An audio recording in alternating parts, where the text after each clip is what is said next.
दुधाळी परिसरातील उत्तरेश्वर पेठ रंकाळा टॉवर जोडणाऱ्या आणि यंग टायगर ते महाराणा प्रताप हायस्कूल पर्यंतच्या मुख्य रस्त्याची झालेली दुरावस्था दखल न घेतल्याने आज भाजपा उत्तरेश्वर मंडळाने ठिय्या आंदोलन केलं। रस्ता व पुलाच्या तातडीच्या नूतनीकरणाची मागणी अनेक वेळा केली असूनही महापालिकेने कारवाई न केल्याचा आरोप करण्यात आलाय।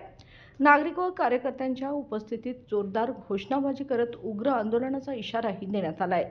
आंदोलनस्थळी महापालिकेच्या जेई पटवेगार मॅडम उपस्थित राहून प्रत्यक्ष पाहणी केली व रस्ता लवकर पूर्ण करण्याचे आश्वासन दिल्यानंतर आंदोलन स्थगित करण्यात आले।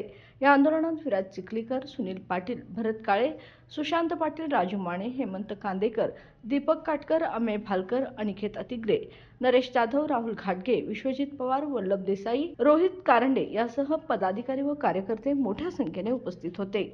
बाळ, फ्रीजमधून श्रीखंड काढ ना। आम्ही पूर्वी घरीच बनवायचो श्रीखंड, त्याची चवच वेगळी होती। आता काय सगळं रेडीमेड।